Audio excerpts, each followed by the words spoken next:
دوستو حال ہی میں ترکی اور چائنا کے ریلیشن کافی حد تک خراب ہو رہے ہیں۔ آپ نے کچھ آرٹیکل پڑھے ہوں گے جس میں بتایا گیا کہ چائنا کی ایمبیسی جو کہ انقرہ ترکی میں ہے اس کی پانی کی سپلائی کاٹ دی گئی تھی۔ اصل مسئلہ کیا ہے؟ ایسا کیا ہوا کہ جس کی وجہ سے ترکی کے لوگ چائنا کے خلاف کھڑے ہو رہے ہیں؟ دوستو اس کو سمجھنے کے لیے ہمیں ایسٹ ترکستان کے مسئلے کو سمجھنا ہوگا۔ اس سے پہلے اگر آپ نے ابھی تک ہمارے چینل کو سبسکرائب نہیں کیا تو ہمارے چینل کو لازمی سبسکرائب کر لیں۔ اس مسئلے کو ایسے سمجھیں جیسے پنجابی لوگ۔ دوستو پنجابی صرف ایک زبان نہیں بلکہ ایک ایتھناسٹی بھی ہے۔ پنجابی آپ کو ملیں گے انڈیا پنجاب میں اور پاکستان پنجاب میں۔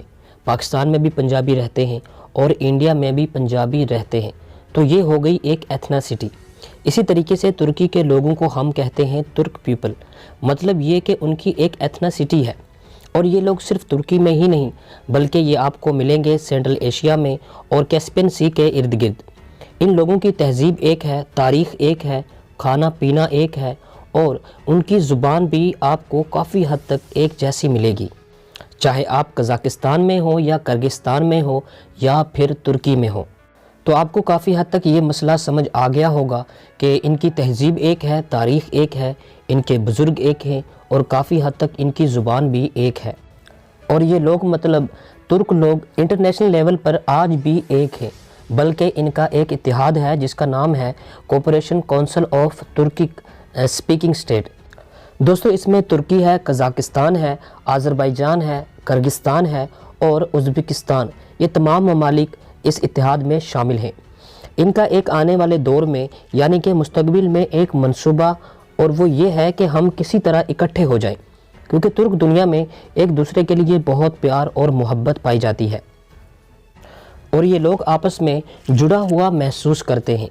اس کی وجہ تو ہم نے آپ کو بتا دی، لیکن ایک اور وجہ جو ان کو آپس میں جوڑتی ہے وہ ہے ان کا مذہب یعنی کہ اسلام۔ یہ لوگ یہاں تک فیصلہ کر چکے ہیں کہ ایک یو ایس اے، یو کے اور یو اے کی طرح اپنا ایک اتحاد بنائیں گے جس کا نام یونائٹڈ اسٹیٹ آف ترکک ورلڈ۔ ان تمام ملکوں کو جوڑیں، یا تو وہ یورپین یونین کی طرح ہوگا یا پھر ایک ملک ہی بنا دیں گے۔ دوستو ترکک ورلڈ کی تو کہانی آپ کو سمجھ آ ہی گئی ہوگی۔ اب سمجھاتے ہیں کہ چائنا کے ساتھ ترکی کا کیا مسئلہ ہے۔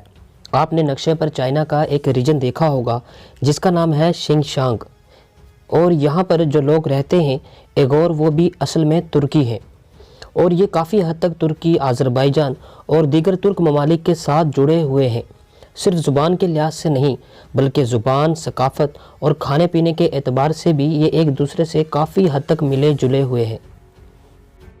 دوستو اس لیے آج کے دور میں جو ایغور مسلمانوں پر ظلم ہو رہا ہے اس کے خلاف سب سے زیادہ آوازیں ترکی کے لوگ ہی اٹھا رہے ہیں۔ یہ جتنے بھی ترکی اتحادی ممالک ہیں یہ سب چائنا کے خلاف اس مسئلے پر آوازیں اٹھا رہے ہیں، بلکہ ترکی میں ہیومن رائٹ کے جتنے گروپس ہیں وہ ہر آئے دن چائنا کے خلاف آوازیں بلند کر رہے ہیں۔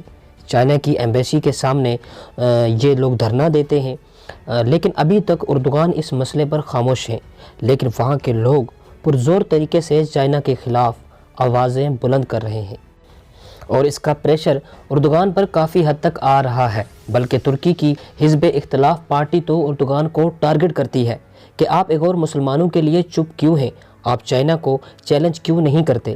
تو اب آپ نے یہ سارا مسئلہ تو سمجھ لیا ہوگا کہ ترکی کے لوگ چائنا کے خلاف کیوں غصے میں ہیں، بلکہ یہ لوگ ان کے جھنڈے کو بھی ہاتھ میں اٹھائے رہتے ہیں اور پروٹیسٹ کرتے ہیں۔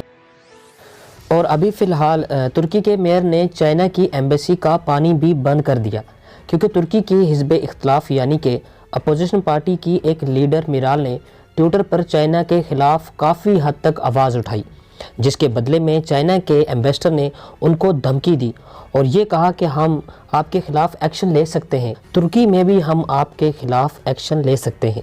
دوستو جیسے ہی چائنا کے ایمبیسڈر نے یہ دھمکی دی تو اس کے جواب میں ترکی کے میئر نے کہا کہ ہم آپ کی ایمبیسی کا پانی کاٹ رہے ہیں کیونکہ آپ نے دھمکی دی ہے اور ہمارے یہاں فریڈم آف سپیچ ہے، آپ ہمارے پولیٹیشین کو دھمکی نہیں دے سکتے۔ تو یہ ایشو ہے دوستو جس کی وجہ سے ترکی اور چائنا کے ریلیشن میں کافی حد تک خرابی کا امکان ہے۔ اردوغان چائنا کے خلاف کیا ایکشن لیتے ہیں یہ تو آنے والا وقت ہی بتائے گا، فی الحال وہ ابھی عمران خان کی طرح ایغور مسلمانوں کے لیے خاموش ہے۔ دوستو ترک ممالک کے اتحاد سے مسلمانوں کو اتنا ہی فائدہ ہوگا جتنا کہ آج یورپی یونین کے اتحاد سے یورپ اور یونائٹڈ اسٹیٹ آف امریکہ کے اتحاد سے امریکہ کو فائدہ ہو رہا ہے۔ حال ہی میں آپ نے سنا ہوگا کہ یورپی یونین کے اکثر ممالک نے پاکستان کے خلاف ایک قرارداد پیش کی، لیکن اس کی یہ وجہ ان کا اتحاد ہے۔ اب آپ خود سوچیں کہ اگر یہ 7-8 ترک ممالک اتحاد کرتے ہیں تو اس سے مسلمانوں اور ترکوں کو کتنا فائدہ ہونے والا ہے۔